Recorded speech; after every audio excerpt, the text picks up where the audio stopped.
Well, the sun's shining and we're down in West Sussex, which means only one thing. It's time for the Goodwood Festival of Speed 2025. And it's absolutely scorching, isn't it? It's a proper heat wave. It really is. We've even got our shorts on and our sunnies as well. We're having a proper boys' day out here.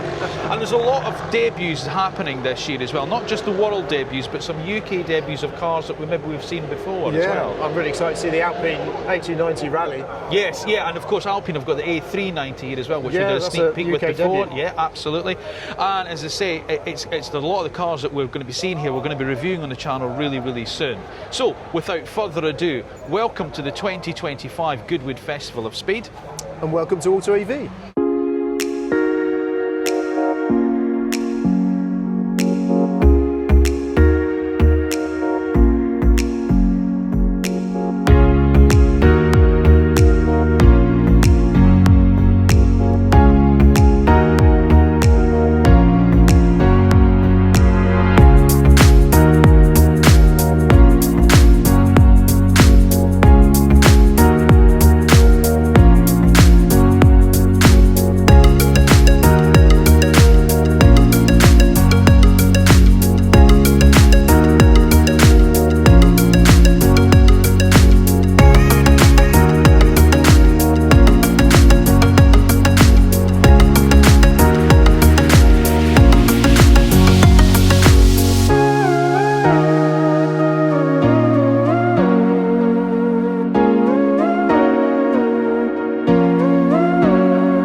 Okay, so here we are with the Jaguar Type 00. This is the first time we're seeing this in the flesh, and it's divided a lot of opinion, Jaguar. And actually seeing this in the flesh, I do like it a little bit more. I mean, especially when you think that they're trying to compete now with Bentley and Rolls-Royce. So these cars need to have a strong presence on the road. And I can possibly see people buying this to have that presence. But actually, it does look a bit like it's made out of cardboard, but I am liking it. So just looking at the front end of this thing, it almost looks like a concept car. It's got that kind of clay model look that's just been sprayed, but I think that's the look that they're going for. And actually, it does stand out amongst everything else. It's really very different, and I think that's what they're going for. Now, another car making a debut here at the Goodwood Festival of Speed is the Ford Puma Gen E. And of course, as its name suggests, it's a Puma, but this time electrified. This is Ford's best-selling car, and it's also one of the biggest-selling cars in the UK. And it's a B-segment SUV crossover, so it's a really important car for Ford. And now they are offering an electric one. Now, it's fair to say that Ford's electric products so far haven't exactly wowed us. The Explorer, the Capri. But the rumour has it this is actually quite good to drive. Now, I'm going to be reviewing it on the channel very, very soon. So obviously make sure you subscribe to the AutoEV channel so you don't miss that review. But just to give you some quick stats now, it's a battery size of 43.5 kilowatt hours for a range of around about 230 odd miles and a starting price a whisker under £30,000. Let's see what we think about it when we do the full review on AutoEV really soon. So this is the global debut of the Hyundai IonX 6N. And that's a follow-up to the IonX 5N, which was our car of the year last year. So it's got a lot to live up to. But the stats on this thing are pretty impressive. 0 to 60, 3.5 seconds. Brake horsepower, 640 horsepower. So it's going to be blisteringly quick.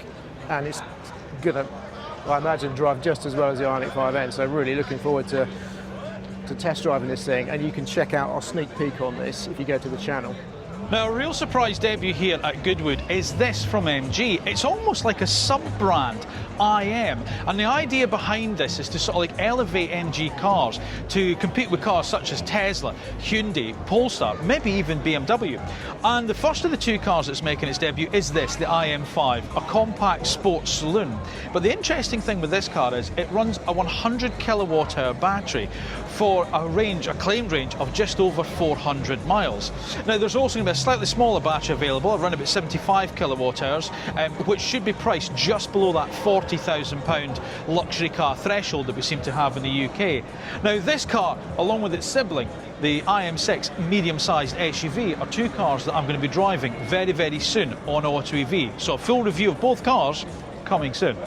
And also making its debut here from MG is this IM6. Of course, this is sort of like their Tesla Model Y rival, if you like, sort of medium-sized crossover SUV that sits on a similar platform, obviously, to the IM5. Now, it's going to come with the larger of the two batteries, and price-wise, well, it's going to probably be in the region of between £48,000 and £51,000. Exactly like a Tesla Model Y, really.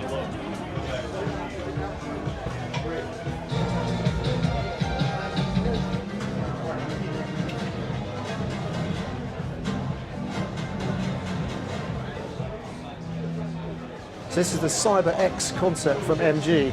This is a very fashion orientated to go alongside the Cyberster, and it's the return of pop-up lights. But it's very angular, and I love it in this kind of semi-matte finish. It looks pretty cool. I can see this being quite a popular car. Charlie, your first time in the new Renault 4, Yeah. What do you think? I love it. I love what Renault are doing. I love the Renault 5, and I wasn't sure about the Renault 4. But now kind of sitting in it and seeing it from the outside in the flesh, I think it's a really nice car. And the interior, these nods, it's similar to the Renault 5, isn't it? It's interesting, you know, you get the Renault 5, which they brought out, which was the sort of the cool one, the real style one. Yeah, but yeah. of course, the success, you know, the Renault 4, the old Renault 4 was a huge success for Renault. It was, and yeah. this is what they're planning on this one. This is a really important car for them. It's a B-segment crossover, which is a massive market. 1 in every 5 new cars sold in Europe is this size.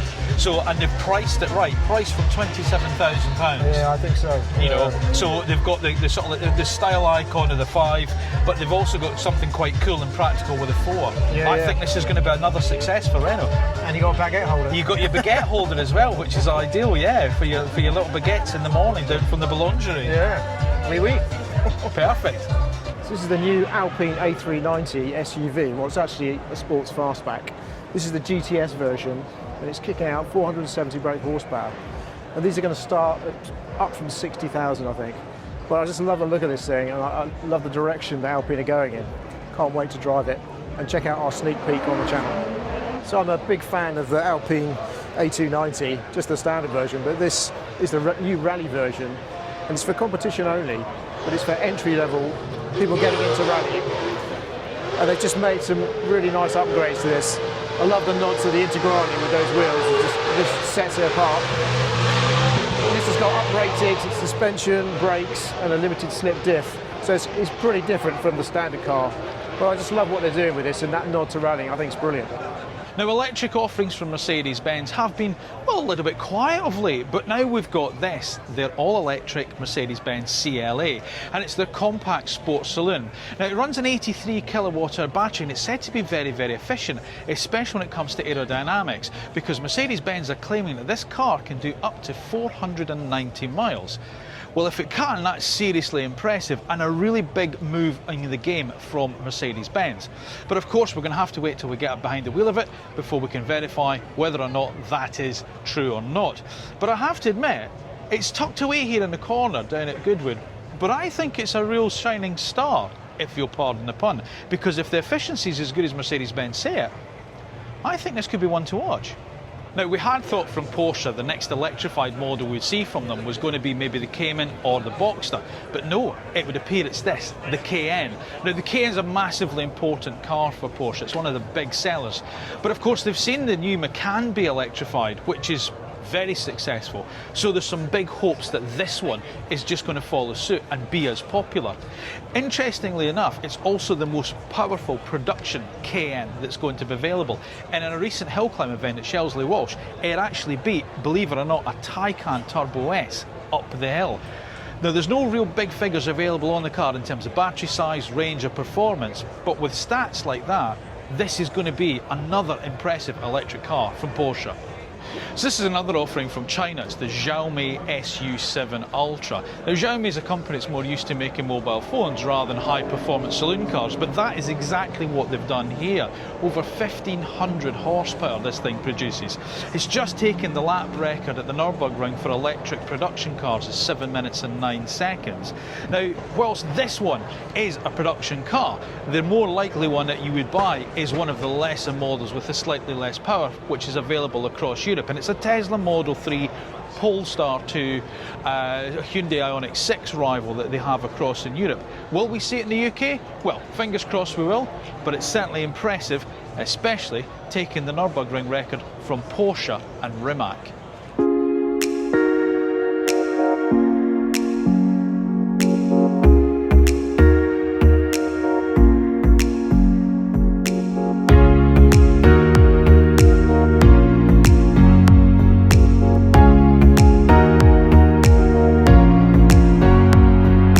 Well, today is something quite special, I have to say, because today I've been invited by Hyundai UK to drive the new Ioniq 9 up the Goodwood hill climb. Now, the Goodwood Festival of Speed's been going for, gosh, decades now. I remember coming to the first one 25 years ago. The first one I ever came to was 25 years ago. And I was very fortunate last year to go up the hill as a passenger in the Xpeng G6. But this year a phone call came in and said, would I like to drive the new Ioniq 9 up the hill in the, you know, sort of the new car display, and gladly said I. So that's what we're about to do. So I am very, very excited because, as I say, I've never driven a car up the hill before. Don't get me wrong, I've no need to be a hero in this car because there's not a lot of them in the country. It is brand new, and as I say, my idea will be to take it at a steady pace. Because let's be honest, it is a big electric SUV. There's no need to be a hero with this car. You know, I'm behind I think it's called a Praga, which is an amazing thing, you know, and obviously there's things such as Ferraris and Lotuses and stuff like. I'll leave all the showboating to them, okay? I'm just going to try and be as steady, sail a steady ship, I think is the expression to use. So yeah, I'm quite excited. We're lined up at the start, and hopefully not too much longer, and we're going to be off, and you guys are going to join me as I take the new Hyundai Ioniq 9 up the Goodwood hill climb. Don't forget the chicane. I won't. I've no need to impress anybody today. Thank you. Lady was just telling me that not to forget the fact they've got a chicane there, which is quite funny. Right, I've just had to panic there. My GoPro ran out of storage spaces, but there we are. So we're lining up on the start. Got my foot on the... Waiting for the man to give me the all clear. I've got it in sport mode.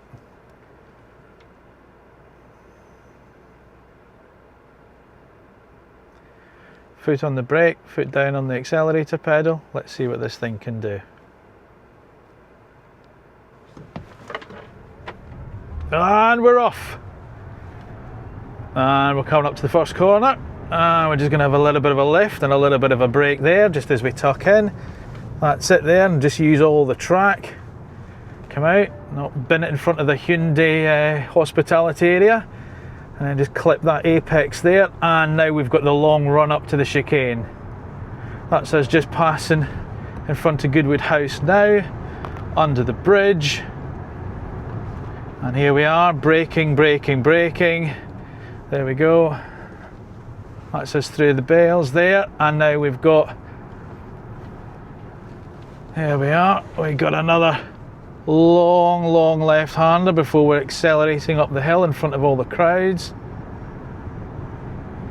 There we go. And then the problem is you get up to here, and this is where you go under the trees, and then there's a really big flint wall there on the left and hay bales on the right. There we go, narrowly avoiding those.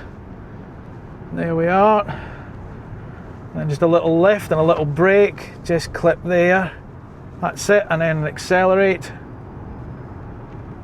up to the top. I'll just go back again, a little lift just for this slow left, long left-hander, and here's the finish line. Accelerate right up underneath the finish line. There we go. And that, folks, is the Goodwood Festival of Speed hill climb in a Hyundai Ioniq 9. Impressive machine off the line, really impressive the way it gets its power down, I have to say. That was quite something, the way that it just managed to get all of its power down there. Now, of course, we've got quite a long way to go before we have to get up to the top, and then we all have to wait before we go back down. There we go.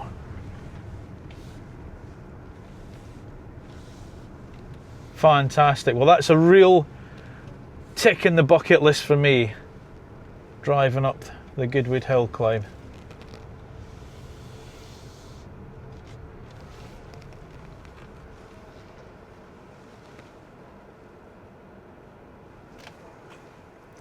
That's it.